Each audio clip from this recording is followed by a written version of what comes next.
الرحمن الرحيم للرجال نصيب مما ترك الوالدان والأقربون وللنساء نصيب مما ترك الوالدان والأقربون مما قل منه أو كثر نصيبا مفروضا وإذا حضر القسمة أولو القربى واليتامى والمساكين فارزقوهم منه وقولوا لهم قولا معروفا وليخشى الذين لو تركوا من خلفهم ذرية ضعافا خافوا عليهم فليتقوا الله وليقولوا قولا سديدا إن الذين يأكلون أموال اليتامى ظلما إنما يأكلون في بطونهم نارا وسيصلون سعيرا صدق اللہ العظیم۔ شروع اللہ کے نام سے جو بے حد مہربان نہایت رحم کرنے والا ہے۔ مردوں کے لیے بھی حصہ ہے اس چیز میں جس کو ماں باپ اور بہت نزدیک کے قرابت دار چھوڑ جائیں، اور عورتوں کے لیے بھی حصہ ہے اس چیز میں سے جس کو ماں باپ اور بہت نزدیک کے قرابت دار چھوڑ جاوے، خواہ وہ چیز قلیل ہو یا کثیر ہو، حصہ قطعی۔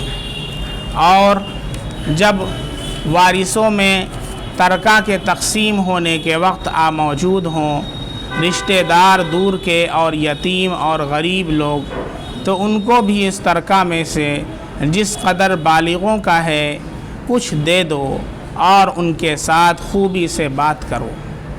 اور ایسے لوگوں کو ڈرنا چاہیے کہ اگر اپنے بعد چھوٹے چھوٹے بچے چھوڑ جائیں تو ان کو فکر ہو، سو ان لوگوں کو چاہیے کہ خدا تعالیٰ سے ڈریں اور موقع کی بات کہیں۔ بلا شبہ جو لوگ یتیموں کا مال بلا استحقاق کھاتے ہیں اور کچھ نہیں اپنے پیٹ میں آگ بھر رہے ہیں، اور عن قریب وہ آگ کے اندر داخل ہوں گے۔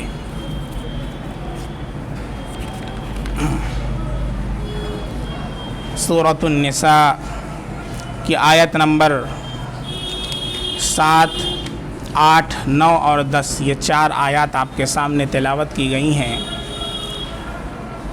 جیسا کہ سورۃ النساء کے اندر شروع کے اندر عائلی مسائل بیان کیے گئے ہیں اور یتیموں کے حقوق کو بیان کیا گیا ہے، اب یہاں سے وراثت کے مسائل شروع ہو رہے ہیں۔ وراثت اسلام کا ایک اہم باب ہے جسے علم الفرائض کہا جاتا ہے۔ حضرت معاذ بن جبل رضی اللہ تعالی عنہ اس کے امام تھے، اس علم کے امام تھے حضرت معاذ بن جبل رضی اللہ تعالی عنہ، علم الفرائض کے یعنی وراثت کے مسائل کے۔ یہ بہت اہم علم ہے جو ہر کسی کو نہیں حاصل ہوتا ہے۔ وراثت کا مسئلہ ابھی آپ کو حل کرنا ہو تو آپ چراغ لے کر کے تلاش کریں گے تو کوئی ایک مفتی آپ کو ملے گا،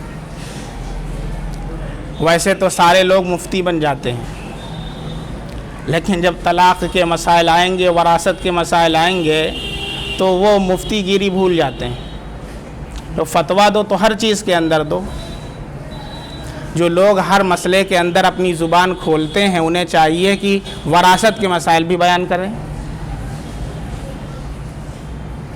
رمضان کے اندر کچھ بچوں نے مجھ سے مسئلہ پوچھا، میں نے بتایا مسجد کے اندر، تو انہوں نے کہا کہ فلاں صاحب یہ کہتے ہیں، تو میں نے کہا انہی سے سارے مسائل پوچھ لیا کیجئے، پھر مجھ سے کیوں پوچھتے ہیں؟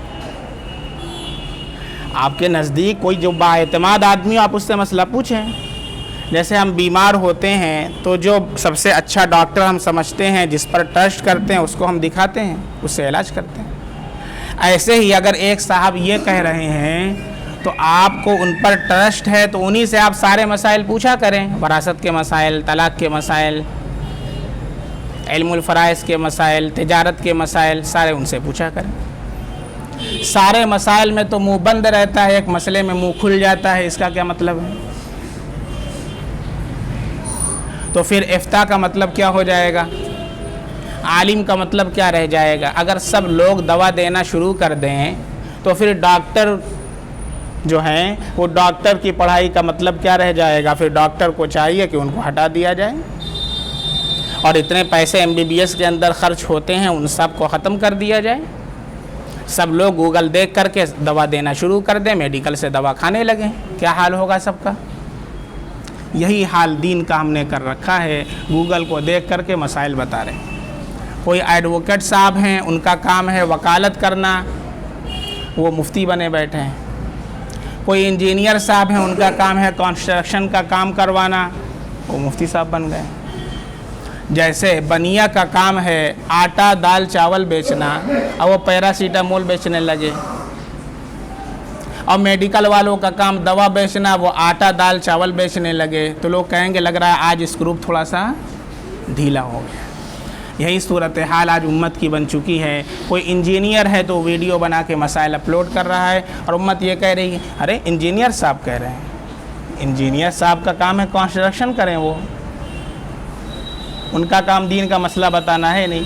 ایک مرتبہ حضرت علی رضی اللہ عنہ تشریف لائے مسجد میں، ایک صاحب یوں ہی کھڑے ممبر پر جو ہے وہ بیان کر رہے تھے، ان کا کالر غریبان ایسے پکڑ کر گھسیٹ کر کے انہوں نے باہر کیا۔ کس نے تم کو اجازت دی مسئلہ بیان کرنے کی؟ معمولی بات ہے، ابھی اسلامی حکومت ہوتی تو کوڑا لگایا جاتا ہے ایسے لوگوں کو جو مسائل بیان کرتے ہیں۔ اور پھر افسوس اس امت کے اوپر ہوتا ہے کہ جو اپنے جسمانی امراض کے بارے میں تو ڈاکٹر پر اعتماد کرتی ہے، کسی ایک آدمی نے کچھ کہہ دیا تو اس کی بات کو اپنے یہاں دلیل سمجھ کر آپ دوا نہیں لیتے ہیں بلکہ ڈاکٹر کو دکھاتے ہیں، وہ اپنے دین کے مسائل میں اتنی سست اور کاہل بن جاتی ہے، کوئی کچھ کہہ دیتا تو اس پر عمل شروع کر دیتی ہے۔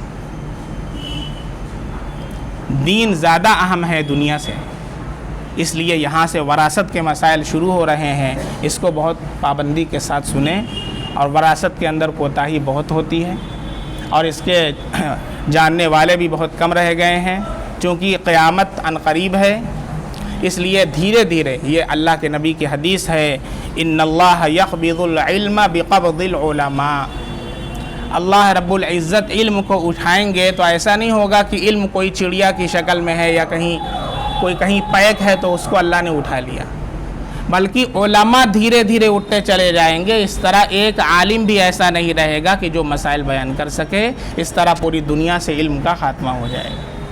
پھر جو ہے جوہلا بیٹھے ہوئے ہیں، انجینئر صاحب، ایڈوکیٹ صاحب، یہ الٹا سیدھا مسئلہ بیان کریں گے اور امت کو گمراہ کریں گے، اور امت خوب ٹھاٹ سے ان کے اوپر عمل کرے گی۔ یہ وہ صورتحال آنے والی ہے۔ اس لیے ابھی اللہ رب العزت نے اگر آپ کو یہ وسائل دیے ہوئے ہیں، وہ علماء آپ کے پاس موجود ہیں، تو آپ ان کی قدر کریں، ورنہ چراغ لے کر کے ڈھونڈیں گے تو کوئی وراثت کا ایک مسئلہ بتانے والا نہیں ملے گا۔ 2 روپے کی کلڑ کی چائے پی کر کے پوری دنیا پر حالات حاضرہ پر تبصرہ کرنا، وہ ہر آدمی کرنے کے لیے تیار ہے۔ وراثت کا مسئلہ پوچھ لیجیے، کہاں چلی جاتی ہے سارا علم کہاں چلا جاتا ہے اس وقت؟ آپ سارے مسائل پر گفتگو کیجیے اگر عالم ہے تو آپ۔ یہ صورتحال لوگوں کی، اس لیے مسائل سیکھیں تو ایسے لوگوں سے جن کے پاس سارا علم ہے۔ وہ ہے نا نیم حکیم خطرہ جان اور نیم ملا خطرہ ایمان۔ ابھی کل کی بات ہے، وہ عصر کے بعد بچوں کو پڑھاتا ہوں، اور پھر پھول شاہ مسجد میں درس حدیث بھی ہوتا ہے، تو پھر میں حدیث کا مطالعہ کر رہا تھا کیونکہ مجھے درس حدیث کرنا تھا، تو ایک صاحب کا فون آیا کہ مفتی صاحب بہت ضروری ارجنٹ ہے، ملاقات کرنا ہے۔ میں نے کہا ٹھیک ہے بھائی آ جائیے۔ کوئی ضروری کام ہو سکتا ہے بھائی ان کا۔ اب وہ صاحب آئے، آج ان کا نکاح تھا اور کل وہ آئے تھے، وہ پریشان، اور اپنے ساتھ ایک صاحب کو اور لے کر کے آئے تھے۔ نے کہا خیریت تو ہے؟ کیا ہو گیا؟ تو ایک گوگل مفتی صاحب ان کو مل گئے تھے، کوئی گوگل مفتی صاحب ان کو مل گئے تھے جس کی وجہ سے وہ بندہ پریشان ہو گیا تھا۔ نے کہا کیا ہو گیا بھائی؟ ہاں مفتی صاحب بہت زیادہ پرابلم ہو گئی۔ بتائیں گے problem, there is a solution for every problem, but you have to tell me. ارے آپ کو بتانا پڑے گا تب تو اس کا سلوشن نکلے گا. تو انہوں نے کہا کہ کل میرا نکاح ہے. میں نے کہا بہت اچھی بات ہے, اللہ رب العزت آپ کے نکاح کو خیر عافیت سے پورا فرمائے, آپ کے ایمان کی تکمیل ہونے والی ہے. کہا نہیں پرابلم یہ ہے کہ میرا نکاح ہی نہیں ہوگا. کہا نکاح نہیں ہوگا آپ کا بھائی؟ کیونکہ وہ اصل میں ہمارے جو وہ ہیں منگیتر جن سے نکاح ہونے والا ہے ان کو پیریڈ آ گیا ہے,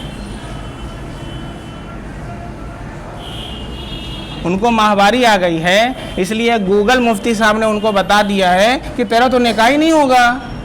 اور وہ بیچارہ سب کو کاٹ دے چکا ہے, سب کو کہہ چکا ہے, کہہ رہا ہے مفتی صاحب کس کس کو ہم منع کریں, کیا کریں, کچھ سمجھ میں نہیں آ رہا. اور پیریڈ کب بند ہوگا یہ تو اپنے اختیار میں ہے نہیں نا, کہ ہم بیٹھ کر بٹن چلائیں گے تب پیریڈ آئے گا, تو اللہ کی طرف سے آتا ہے. گوگل مفتی صاحب نے کیا بتا دیا کہ نکاح ہی نہیں ہوگا, وہ بیچارہ پریشان.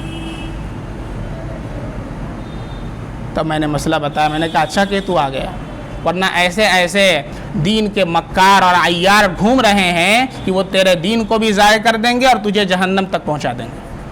اس لیے اپنے آپ کو ایسے لوگوں سے محفوظ رکھیے. نکاح حالت حیض کے اندر منعقد ہو جاتا ہے, اس لیے کہ نکاح کے لیے جو شرط ہے وہ کیا ہے, ایجاب و قبول کا ہونا اور 2 گواہوں کا ہونا. 2 گواہوں کا موجود ہونا, اتحاد مجلس 2 گواہوں کا موجود ہونا اور ایجاب و قبول کا ہونا. اس کے اندر حیض کا آنا نہ آنا یہ شرط نہیں ہے, اس لیے نکاح ہو جائے گا. ہاں مسئلہ یہ ہے, آگے بھی سن لیجئے کہ ہاں نکاح تو آپ کا ہو جائے گا, لیکن حالت حیض میں صحبت کرنا ناجائز اور حرام ہے. لہذا آپ اپنی بیوی سے صحبت نہ کریں بلکہ علیحدہ رہیں. نکاح ہو جانے دیں, نکاح ہو جائے گا. تب اس نے ٹھنڈی سانس لی کہ ہاں میرا نکاح ہو جائے گا, نہیں تو گیا تھا پانی میں, گئی بھینس پانی میں. یہ صورت ہے ایسے ایسے مفتی ٹائل ہے, اور اس پر افسوس ہوتا ہے کہ ہم لوگ بھی ایسے پاگل ہیں. کوئی بھی چلتا پھرتا آدمی مسئلہ بتا دیتا ہے, اچھا تو اس کو مان لیتے ہیں. پہلے تو اس کو آپ پوچھئے پکڑ کر کے تجھے کس نے اجازت دی ہے مسئلہ بتانے کی, تو ہوتا کون ہے مسئلہ بتانے والا؟ عالم کو بھی فتویٰ دینے کی اجازت نہیں ہے. آج ہر کس و ناکس مسئلہ بتا رہا ہے. قرآن کہتا ہے فَاسْأَلُوا أَهْلَ الذِّكْرِ إِن كُنتُمْ لَا تَعْلَمُونَ. صحابہ بھی 7 فقہا تھے مدینے کے اندر, ان سے مسئلہ پوچھتے تھے. ہر صحابی, حضرت ابو ہریرہ رضی اللہ عنہ کتنے ہزار حدیثوں کے حافظ اور راوی ہیں, لیکن ان سے مسئلہ کوئی نہیں پوچھتا تھا, نہ وہ مسئلہ بتاتے تھے. کیوں؟ اس لیے کہ وہ مفتی نہیں تھے, وہ فقیہ نہیں تھے. There is a difference between faqih and alim. There is a difference between muhaddis and mufti. ہر آدمی کا ایک کام بٹا ہوا ہے.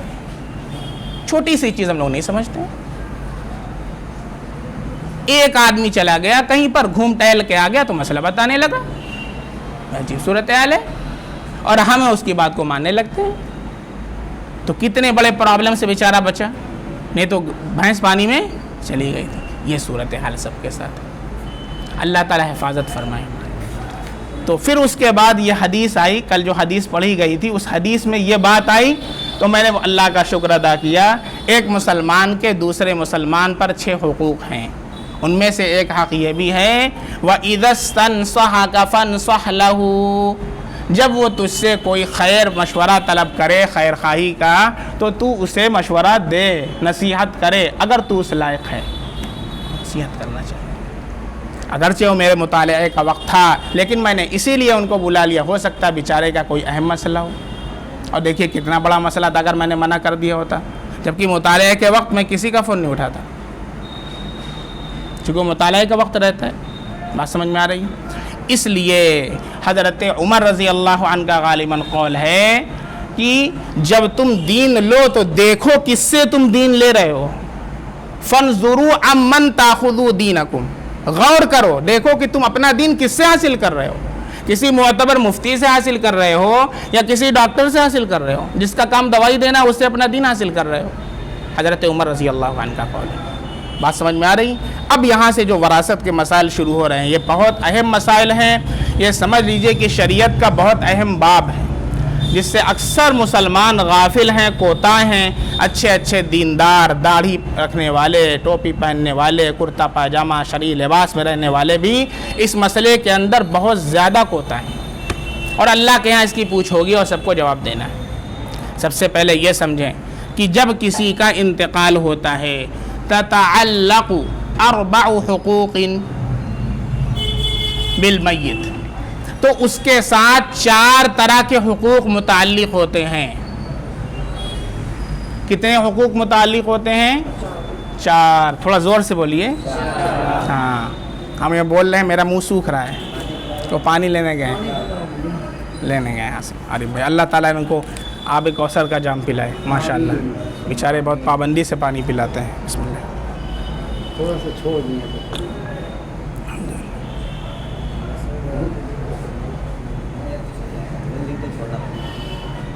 جزاک اللہ. میت سے کتنے حقوق متعلق ہوتے ہیں؟ 4 طرح کے حقوق متعلق ہوتے ہیں. سب سے پہلا میت کے اوپر کیا حق متعلق ہوتا ہے کہ اس کے مال سے اس کی تجہیز اور تکفین کی جائے گی. اس کے کفن دفن کا جو خرچ ہے وہ اس کے مال سے پورا کیا جائے گا، اس کے مال سے. اگر کوئی صاحب کہہ رہے ہیں بھائی لو ہماری طرف سے، تو بہت اچھی بات ہے، لیکن کوئی ایسا نہ ملے اتنا خیر خواہ، تو پھر ایسی صورت میں میت کا جو مال ہے، جو ترکہ ہے، اس سے سب سے پہلے کیا کیا جائے گا؟ اس کی تجہیز اور تکفین کا انتظام کیا جائے گا. جو ہو گئے. اب دوسرے نمبر پر کیا ہے؟ دوسرے نمبر پر تقضی دیونہ، اس کے جتنے قرضے ہیں اس سب کو ادا کیا جائے گا. ابھی اللہ کے نبی صلی اللہ علیہ وسلم کے سامنے جب کوئی جنازہ لایا جاتا تھا تو آپ صلی اللہ علیہ وسلم پوچھتے تھے علیہ دین، کیا اس کے اوپر کوئی قرضہ ورضہ تو باقی نہیں ہے کسی کا؟ اگر کہا جاتا کہ ہاں باقی ہے تو آپ صلی اللہ علیہ وسلم ہٹ جاتے، کہتے میں نماز جنازہ نہیں پڑھوں گا. اللہ یہ کہ کوئی اس کی ضمانت لیتا کہ اللہ کے نبی میں ہوں، میں ادا کروں گا، تو پھر آپ صلی اللہ علیہ وسلم پڑھاتے، نہیں تو نہیں، نماز جنازہ نہیں پڑھاتے. اور جب کہا جاتا کہ کوئی قرضہ نہیں ہے تو اللہ کے نبی صلی اللہ علیہ وسلم نماز جنازہ پڑھا دیا کرتے تھے. تو یہ اتنا بڑا حق ہے. تو سب سے پہلے تجہیز اور تکفین کی جائے گی میت کے مال سے. پھر اس کے بعد دفن کرنے کے فوراً بعد پہلا کام کیا کرنا ہے؟ دوسرا کام اس کے مال سے، اس کی زمین سے، اس کے جائیداد سے، اس کے بینک بیلنس سے دیکھا جائے گا کتنے لوگوں کا قرضہ باقی ہے، سب کا قرضہ ادا کیا جائے گا، چاہے اس کی زمین بیچنا پڑ جائے، اس کا گھر مکان بیچنا پڑ جائے. ہو رہا ہے آج یہ کام؟ نہیں.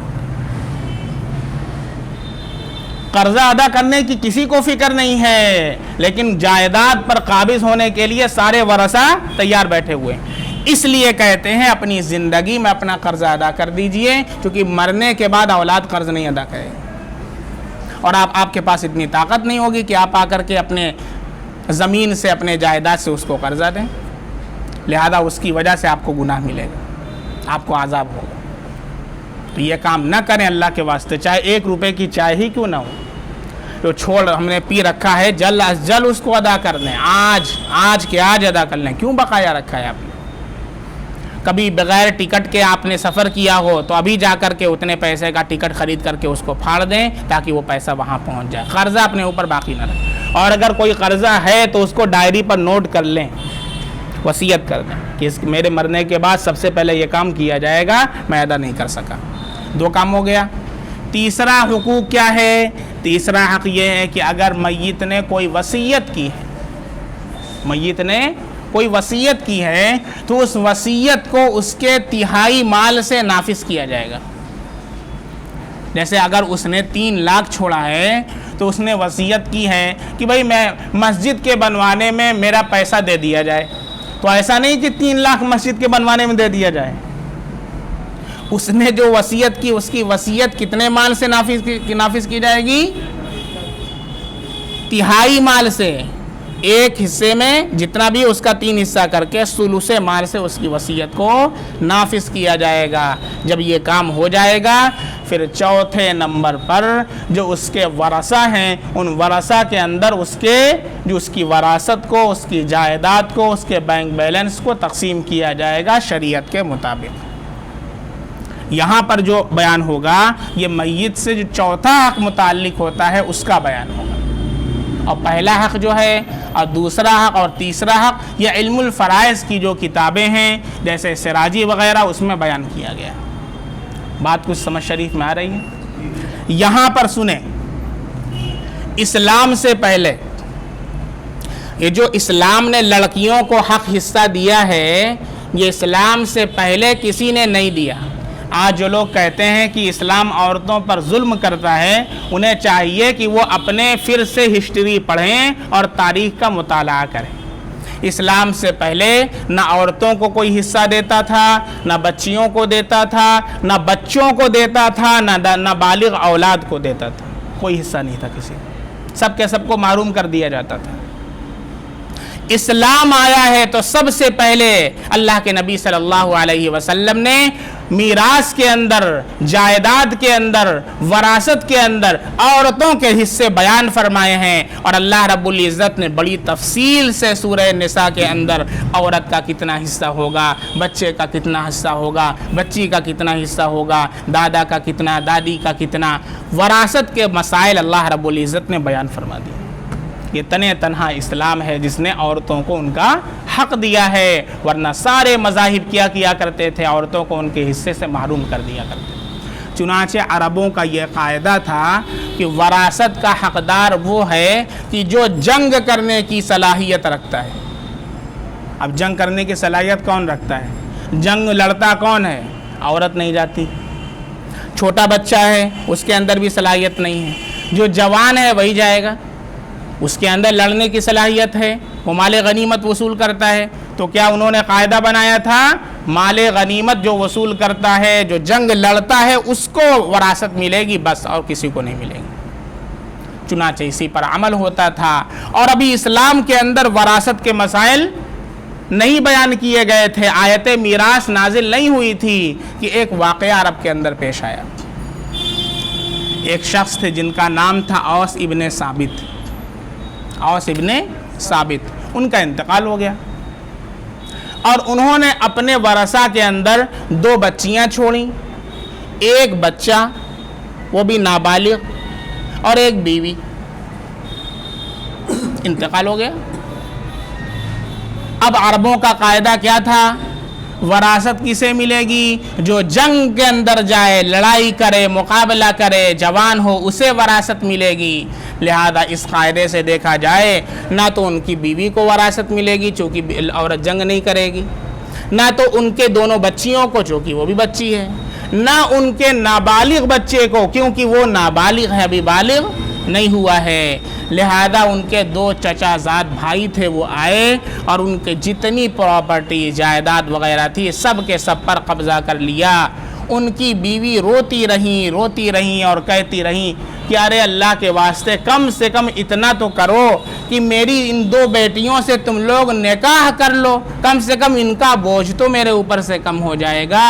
لیکن انہوں نے ان کی بیٹیوں سے نہ تو نکاح کیا، نہ ان کو کچھ حصہ دیا، سارے حصے پر قبضہ کر کے چلے گئے۔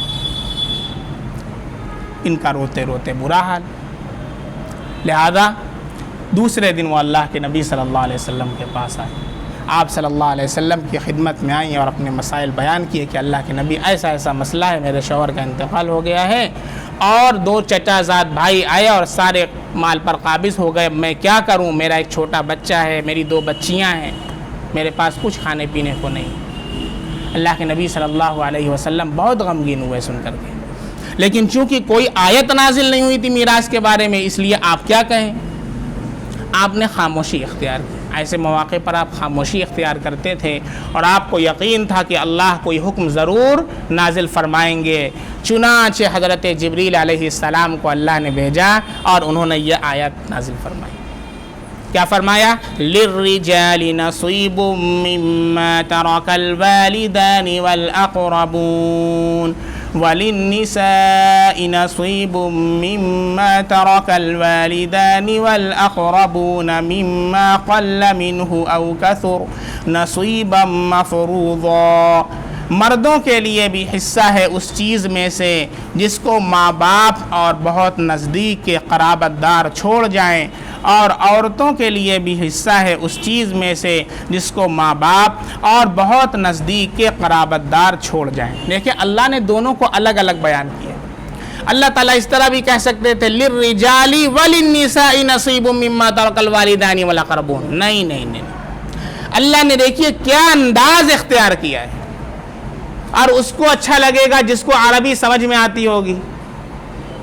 اللہ نے دو جملے الگ الگ بیان فرمائے، لِلرِّجَالِ نَصِيبٌ مِّمَّا تَرَكَ الْوَالِدَانِ وَالْأَقْرَبُونَ، اس میں مردوں کا حصہ بیان فرمایا، اور پھر الگ سے ایک آیت میں وَلِلنِّسَاءِ نَصِيبٌ مِّمَّا تَرَكَ الْوَالِدَانِ وَالْأَقْرَبُونَ، یعنی جیسے مردوں کے لیے والدین نے جو چھوڑا ہے یا قریبی رشتہ داروں نے جو چھوڑا ہے اس میں حصہ ہے، اسی طریقے سے عورتوں کے لیے بھی حصہ ہے۔ الگ الگ بیان کیا تاکہ کہیں کوئی اس میں گھپلا نہ کر دے کہ ارے چلو ساتھ میں دیا گیا تھوڑا موڑا دے دو ان کو، نہیں، الگ الگ بیان کیا۔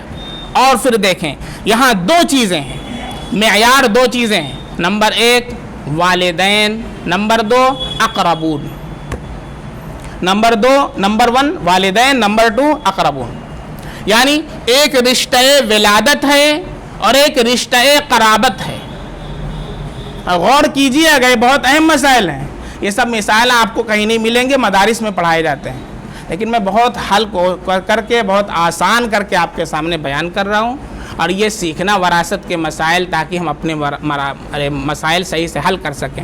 ابھی اتنا بڑا مسئلہ ہے ایک صاحب کے گھر کا، سب بھائی لڑ رہے ہیں، سب لوگ نمازی ہیں، لیکن ہر آدمی دوسرے بھائی کے حصے پر قبضہ کرنا چاہتا ہے۔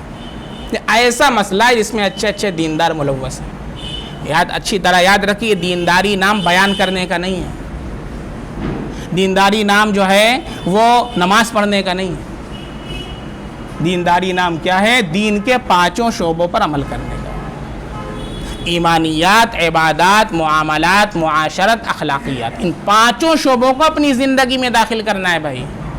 صرف نماز پڑھنے کا نام دینداری نہیں ہے۔ آج ہم نے نماز پڑھنے کو دین سمجھ لیا اور بیان کرنے کو دین سمجھ لیا، باقی معاملات ہمارے ایسے گندے معاملات ہیں نا، یہ غیروں کے معاملات ہم سے اچھے ہیں، واقعی میں کہہ رہا ہوں۔ ہم مسلمانوں کے معاملات خراب ہیں، اور ان معاملات کی خرابی کی وجہ سے کتنے ایسے لوگ ہیں جو اسلام سے قریب آنے کے بجائے دور ہو رہے ہیں۔ ایک ہندو ہے اس جونپور کا، اس نے آ کر کے مجھ سے بیان کیا، میرے پاس کوئی دعا پوچھنے کے لیے آیا تھا، دعا بتا دیا کرتا ہوں، اللہ ہدایت عطا فرمائے گا، بہت بڑا وہ ہے، بزنس مین ہے وہ، تو اس سے بہت سے لوگوں نے ادھار لیا۔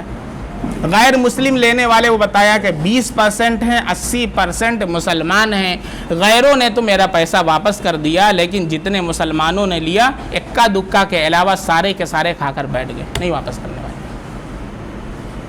وہ غیر کا ہی بیان کرنا۔ اب مہابھارت کا قصہ نہیں سنا رہا ہوں، کسی کو ملنا ہو تو آئیے گا، میں چل کر کے ملا دوں گا، اور ایک بات نہیں، ایسے 10 واقعات میرے سامنے پیش آتے ہیں کہ ہم نے اپنے معاملات کو اتنا خراب کر رکھا ہے۔ تو یاد رکھیں یہ معاملات جو ہیں یہ دین کا بہت اہم شعبہ ہیں، اس لیے اللہ رب العزت نے کہا رشتہ ولادت اور رشتہ قرابت۔ رشتہ ولادت کیا ہے؟ اماں ابا، دادا دادی، جن سے ہم پیدا ہوئے ہیں، اور رشتہ قرابت کیا ہے؟ جو رشتہ دار کا انتقال ہوتا ہے، ان رشتہ داروں میں 2 طرح کے رشتہ دار ہوتے ہیں، ایک تو قریبی ہوتے ہیں اور ایک دور والے ہوتے ہیں۔ تو شریعت کا یہ ضابطہ ہے کہ اقرب کی موجودگی میں ابعد محروم ہوتا ہے۔ تھوڑا سا سخت ہو رہا ہے، پھر اس کو ایزی کریں۔ اقرب کی موجودگی میں کیا مطلب؟ جو زیادہ قریبی ہے، جیسے بیٹا کیا ہے؟ زیادہ قریبی ہے نا، اور پوتا ابعد ہے۔ پوتا کیا ہے؟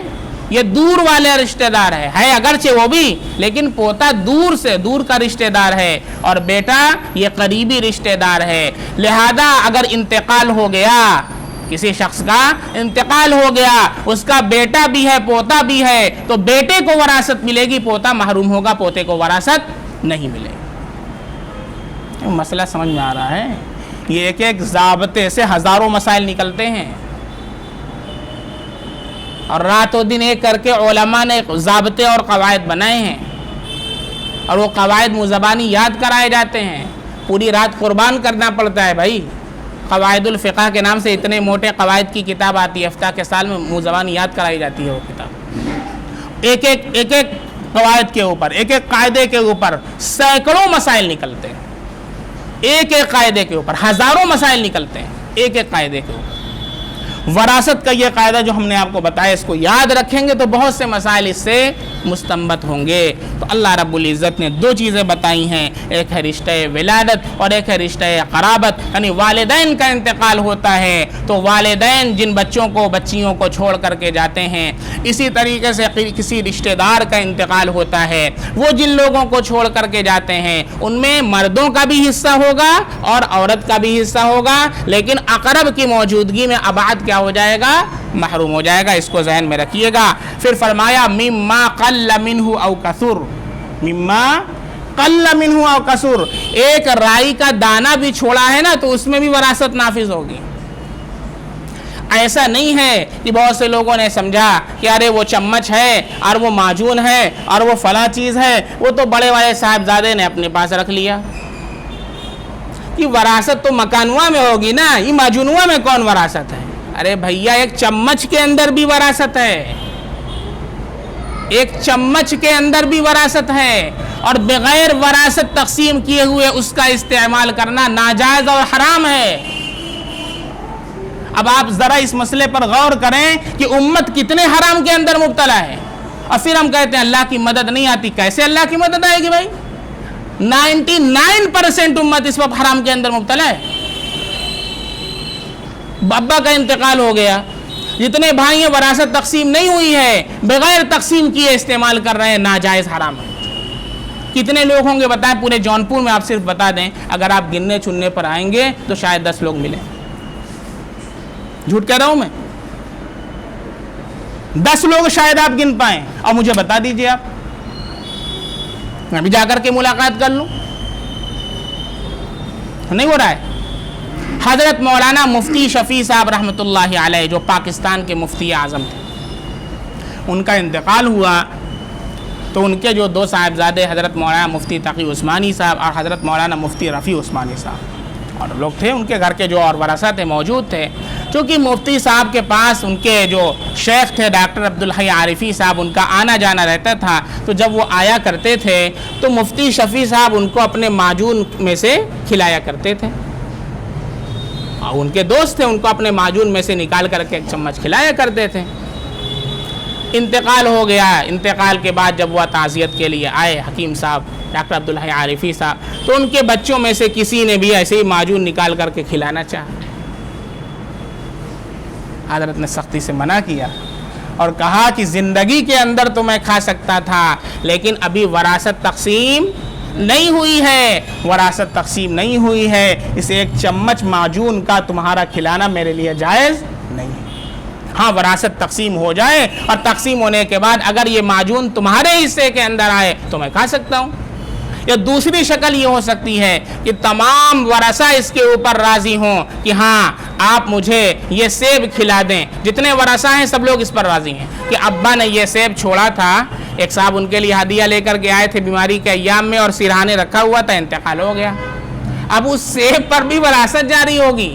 لوگ سمجھتے ہی نہیں، وہ سوچتے ہیں دین نام بیان کرنے کا ہے، دین نام نماز پڑھنے کا۔ ارے بھیا یہ دین ہے، اس دین کو ہم نے کبھی بحث کی ہے، کبھی سوچا، کبھی مسائل پوچھے اس کے؟ عجیب صورتحال۔ اس ایک سیب کا استعمال کرنا کسی ایک بچے کے لیے ناجائز اور حرام ہے، حتیٰ کہ سب ورثہ اگر راضی ہو جائیں کہ ہاں بھائی ہم جتنے ورثہ ہیں ہم سب مل کر کے اجازت دے رہے ہیں کہ مفتی صاحب آپ یہ سیب کھا لیجئے، تب میں کھا سکتا ہوں۔ خالی ایک آدمی کو بھی یہ جائز نہیں، چاہے وہ بڑا بھائی ہو، نہیں کھلا سکتا۔ یہ ہے وراثت کے مسائل، اور تفصیل سے انشاءاللہ بیان کیے جائیں گے۔ تو یہاں پر ایک مین ضابطہ بیان کیا گیا ہے کہ مردوں کا بھی حصہ ہوگا اور عورتوں کا بھی حصہ ہوگا، اور حصہ کتنا ہوگا اگلی آیات کے اندر اس کو بیان کیا جائے گا۔ وَإِذَا حَضَرَ الْقِسْمَةَ فرماتے ہیں اور جب تقسیم کے وقت موجود ہوں رشتہ دار دور کے اور یتیم اور غریب لوگ، تو ان کو بھی اس ترکہ میں سے جس قدر بالغوں کا ہے کچھ دے دو اور ان کے ساتھ خوبی سے بات کرو۔ کبھی ایسا ہوتا ہے کہ جب وراثت تقسیم ہو رہی تھی تو سارے رشتہ دار آ گئے، قریب والے بھی آ گئے اور دور والے بھی آ گئے، لیکن حصہ کس کو ملے گا؟ قریب والوں کو ملے گا۔ اب بھائی بیٹا بھی موجود ہے، پوتا بھی موجود ہے، بیٹے کو ملے گا، پوتے کو نہیں ملے گا۔ اب پوتا جو ہے وہ اپنا منہ گرائے ہوئے ہے، ہم کو تو کچھ ملا ہی نہیں۔ ایسے ہی اس میں ایسا بھی ہو سکتا ہے کہ بہت سے لوگ غریب ہوں، یتیم ہوں، لیکن دور کے ہوں تو ان کو وراثت میں سے حصہ نہیں ملے گا۔ تو اللہ تعالیٰ ایک طرف تو یہ فرما رہے ہیں کہ دیکھو وراثت میں ان کا حصہ نہیں ہے، لیکن چونکہ ان کا حصہ اگرچہ نہیں ہے، کچھ تم اپنی طرف سے ان کو دے دو، اپنی طرف سے دے دو، ان کی تھوڑی سی دلداری ہو جائے۔ لیکن یہ دینا تمہارے اوپر واجب فرض نہیں ہے، مستحب ہے، بہتر ہے کہ تم اپنی طرف سے، چونکہ تم کو اتنا وراثت میں حصہ ملا ہے اور وہ بیچارہ منہ لٹکائے بیٹھا ہوا ہے، اس لیے کچھ اس کو بھی دے دو تاکہ اس کی بھی دلداری ہو جائے اور وہ خوش ہو جائے۔ اللہ فرما رہے ہیں وارثوں میں ترکے کے تقسیم ہونے کے وقت موجود ہوں رشتہ دار دور کے اور یتیم اور غریب لوگ، تو ان کو بھی اس ترکہ میں سے جس قدر بالغوں کا ہے کچھ دے دو اور ان کے ساتھ خوبی سے بات کرو۔ کیا مطلب؟ اگر کچھ دو اور دینے پر وہ کہیں نہیں ہم کو بھی اتنا چاہیے جتنا بیٹوا کو ملا ہے،